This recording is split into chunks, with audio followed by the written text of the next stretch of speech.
Olá! Convidamos você para ouvir o terceiro episódio do audiolivro Primícias do Reino. Esse áudio faz parte de uma série na qual a Sociedade Espírita Caminho, Verdade e Vida traz até você essa obra do Espírito Amélia Rodrigues, ditada ao médium Divaldo Pereira Franco. Lembramos que se você ainda não ouviu os áudios anteriores, vai lá que a gente te espera por aqui. Agora, se já ouviu, sugerimos que você se recolha naquele cantinho aconchegante, porque no episódio de hoje, Amélia Rodrigues traçará uma paisagem histórica da Palestina do ano 312 a.C. a 132 da Era Atual. Primícias do Reino, respingos históricos. A história da Palestina é, antes de tudo, a história de um povo sofredor em luta angustiante pela sobrevivência e a paz. Escravo por longos séculos de egípcios, babilônios e outros povos, mais de uma vez, após esforços ingentes e sanguinolentos, conseguiu a reorganização comunitária em regime teocrático, experimentando quase sempre aflições inomináveis para perder a liberdade logo depois. Fazendo da defesa da fé espiritual a sua política e da religião o alicerce da vida nacional, viveu sempre em comunidade fechada sob a inspiração do monoteísmo, qual ilha num convulso oceano politeísta. Aproximadamente no ano 143 a.C., experimentando o jugo do Império Seleucida, nota da autora espiritual.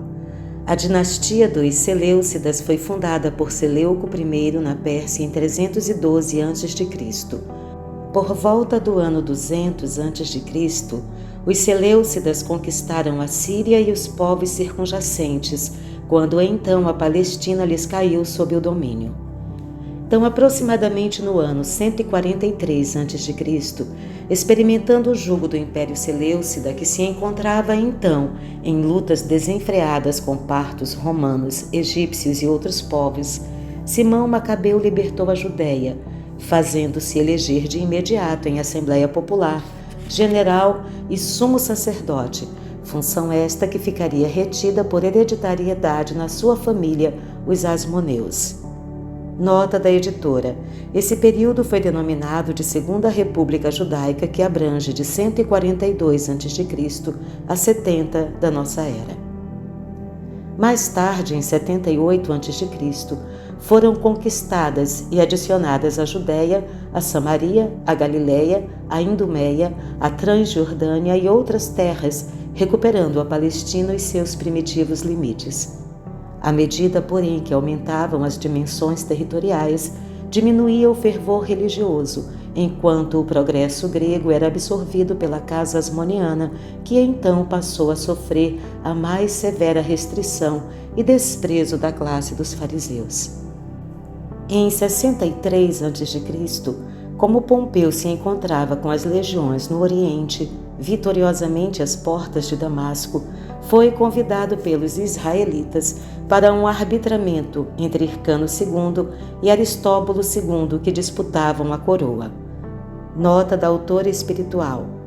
Filhos de Salomé Alexandra, que restabeleceu a paz com os fariseus. Mesmo antes da sua morte, seus filhos Hircano II e Aristóbulo II puseram-se em renhidas disputas pela sucessão. O arbitramento foi favorável a Hircano II. Esse fato deu origem à célebre campanha do apaixonado triunviro contra Aristóbulo II, que, inconformado com o resultado do arbitramento, o enfrentou. Perdendo a batalha na Cidade Baixa, refugiou-se o rebelde no templo, na parte alta de Jerusalém, onde 3 meses depois foi vencido.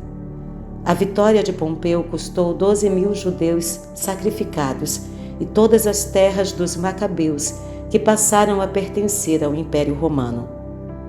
Depois da morte de Crasso, que saqueara a cidade em 54 a.C., novo levante foi afogado em sangue por Longino, que lhe sucedeu no governo da Síria, deportando cerca de 30.000 judeus, que ficaram reduzidos a ilotas em 43 a.C.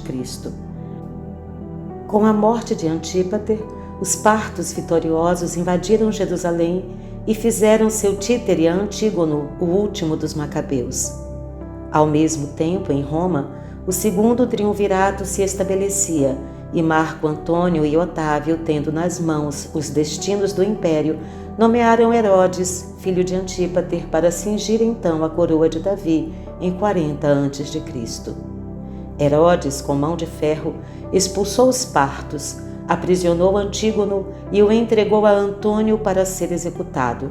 Logo depois, para fazer-se temido e respeitado, mandou matar todos os judeus que haviam apoiado os invasores.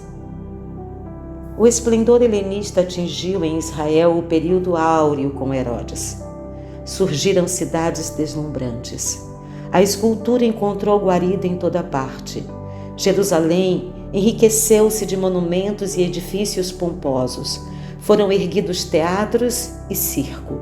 Introduziram-se as competições de atletismo, os concursos musicais e as lutas de gladiadores. Em Cesareia foi construído um porto de mar e valiosas doações foram feitas a Biblo, Rhodes, Esparta, Atenas. Considerando o templo de Jerusalém, construído por Zerubabel, sem o esplendor digno de Israel, mandou Herodes derrubá-lo e no seu lugar fez erguer outro maior e mais imponente. Dissoluto e ambicioso quanto inclemente, Herodes mandou matar quantos projetavam sua sombra sobre a coroa, não poupando a Aristóbulo, herdeiro legal do trono, acidentalmente morto num banho, nem a Mariane, sua segunda esposa e neta de Hircano II, irmã, portanto, de Aristóbulo. Alguns dos próprios filhos, como Alexandre, pereceram nas mãos de seus sicários, sendo que a Antípater, considerado suspeito de conspiração, mandou prender indefinidamente. Afogou em sangue quantas conspirações foram ensaiadas, e o cerco de espiões se fez tão severo que certo dia, disfarçado no meio do povo, teria inquirido a um homem sobre o que pensava de Herodes, ao que este respondera: em Jerusalém, até os corvos são da polícia. No ano 4 da nossa era, vitimado por hidropisia, febres e úlcera, desencarnou Herodes, ficando a casa de Israel por testamento, dividida entre os 3 filhos, Herodes Filipe II, Herodes Antipas e Arquelau. Antes mesmo que se consumassem as exéquias no Heródion, já Arquelau, moço ambicioso com 18 anos apenas, subjugava uma sedição, procurando logo depois, em Roma, o apoio de Augusto para um governo soberano. Antipas, após algumas providências, igualmente viajou à Itália. Herodes Filipe II demandou a região norte e ali se estabeleceu com segurança. Roma, como sempre, através do imperador, escolheu a melhor política de que se utilizava entre os povos conquistados, as próprias disputas e lutas intestinas que os enfraqueciam. Arquelau foi feito etnarca da Judéia, Herodes Antipas e Herodes Filipe II tetrarcas, cabendo ao primeiro as cidades de Gaulanítida, Traconítida, Bataneia e Panéias, e ao segundo a Galiléia, a Pérea, onde ficavam as cidades de Nazaré e Esdrela. Herodes Filipe I, primogênito, neto do sumo sacerdote pelo lado materno, fora radical e definitivamente deserdado. Tentou conseguir a mitra branca e o peitoral sagrado, demorando-se, no entanto, como simples sacerdote, enquanto a função ficou retida entre os seus tios-avós.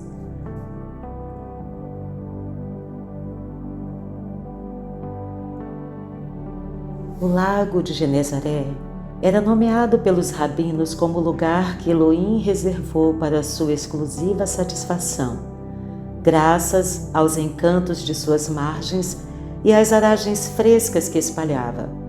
Era natural, pois, que os 2 tetrarcas aí disputassem a primazia para a cidade capital dos seus domínios. Mais poderoso em armas e dinheiro do que o seu irmão, Antipas aí mandou levantar a célebre Tiberíades, em homenagem ao imperador, num sítio onde existira anteriormente um cemitério, o que granjeou dos judeus a animosidade que a taxavam de impura. Filipe transformou da mesma forma a antiga Pânias, aformoseando-a e enriquecendo-a, e denominou-a de Cesareia de Filipe, situada na foz do Jordão com o lago quase debruçada sobre as águas. Em Roma, depois de entrevistar-se com o imperador, Arquelau conseguiu a Samaria, a Idumeia e a Judéia, tendo Jerusalém como capital dos seus domínios, ficando melhormente aquinhoado.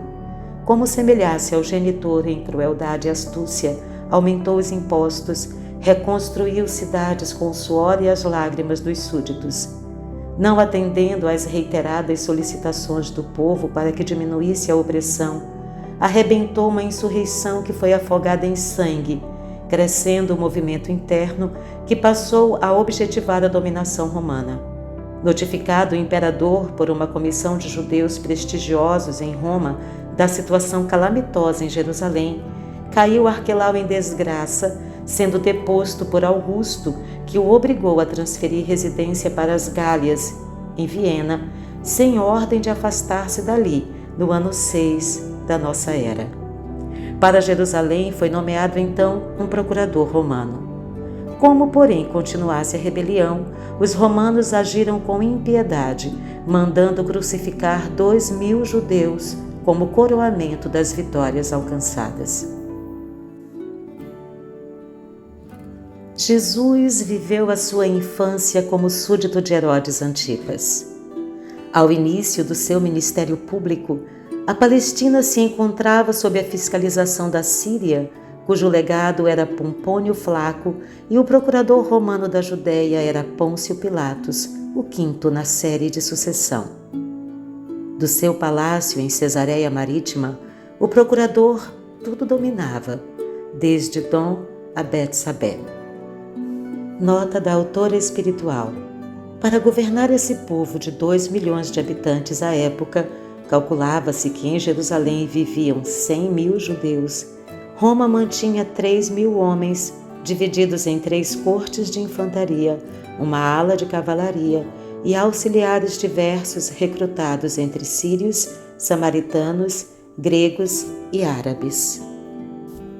Sob a opressão, Israel apresentava 3 classes sociais distintas que se diferenciavam social, política e religiosamente, admitindo diversas seitas outras, entre as quais distinguiu-se pela austeridade dos costumes dos seus membros, cordura e fraternidade a dos essênios, que tinha por norma o preceito: o que é meu é teu.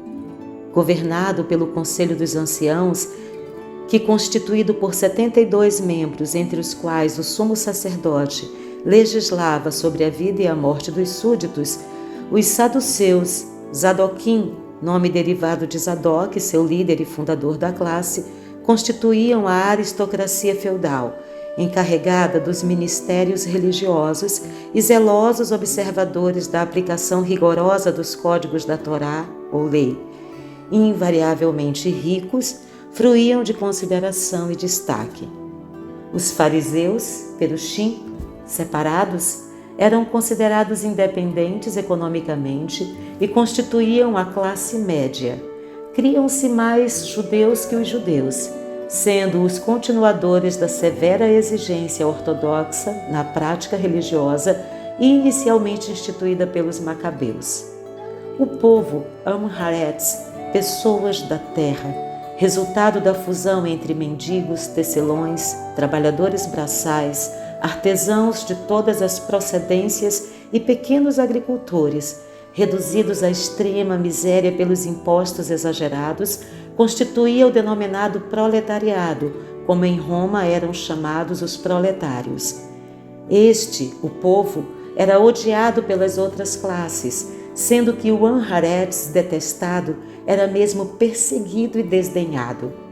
Sem qualquer direito, estigmatizado pelo ódio generalizado, os Anharetz que enchiam os campos e as cidades, Jerusalém rivalizava com Roma no que diz respeito aos sem trabalho, com o agravante de que em Roma estes recebiam o pão e o circo propiciados pelo imperador, que assim os entretinha e alimentava.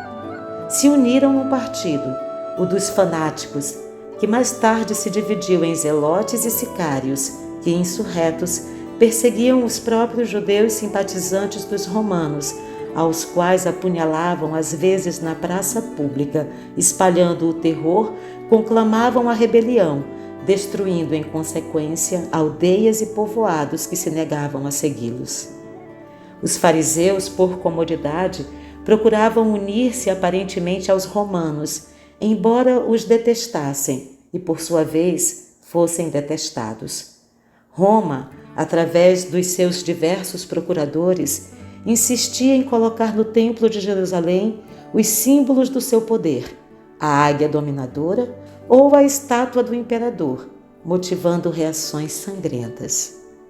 Nesse ínterim, as lutas perderam a aparência política e assumiram caráter religioso, quando Teudas, um misto de Messias e libertador, conduziu o povo ao Jordão e procurou repetir a façanha de Moisés no Mar Vermelho, gerando uma chacina violenta por parte dos opressores que, inclusive, mataram o pseudo-Messias. Em 66 d.C., irrompeu nova onda de libertação, com poucos resultados para os judeus. Novamente batidos e derrotados, a paz foi comprada pelo rabino fariseu Jochanan ben Zakkai, ensejando a muitos ricos a salvação. Os pequenos comerciantes, artesãos e homens da terra, porém, inconformados, refugiaram-se no palácio real que foi saqueado e lutaram até a destruição total do templo em 70, quando Tito mandou matar mais de 600.000 rebeldes em toda a Palestina.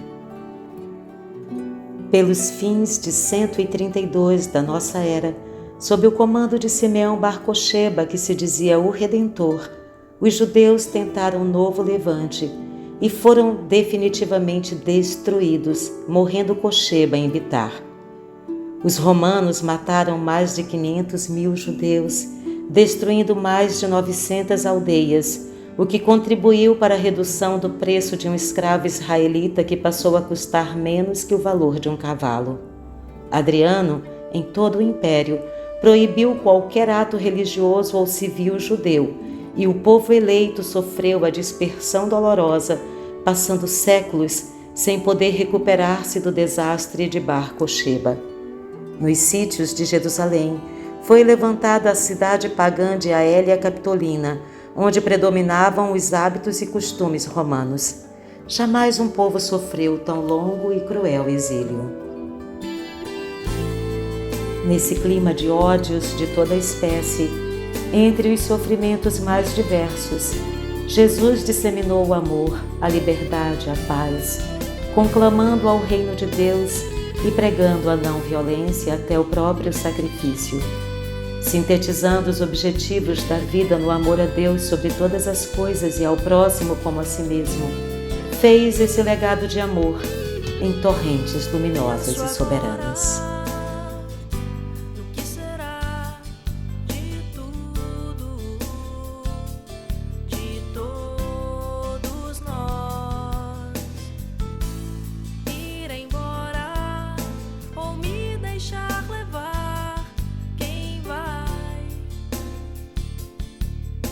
Mas quem vai ficar em meio a tantas guerras feras, eras de rancor?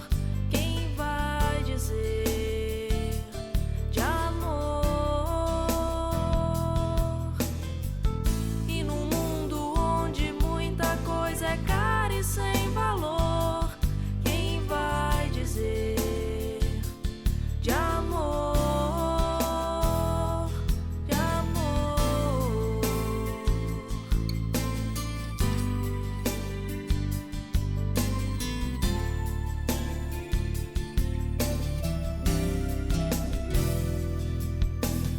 Ontem eu olhei pro sol e enxerguei nublado. Eu tentei gritar, mas fiquei calado. E não vou perder a minha chance agora, não.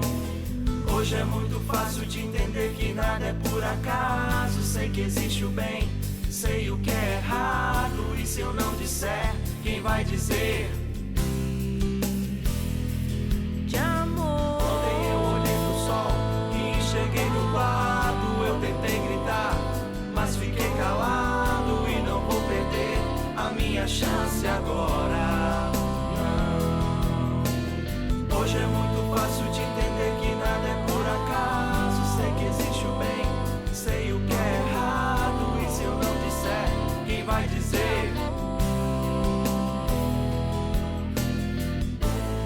bem reinará na terra quando os espíritos que a vêm habitar, os bons predominarem. Porque então farão que aí reinem o amor e a justiça, fonte do bem e da felicidade. Todos vós, de fé e de boa vontade, trabalhai, portanto, com ânimo e zelo na grande obra da regeneração. E colhereis, pelo cêntuplo, o grão que houverdes semeado.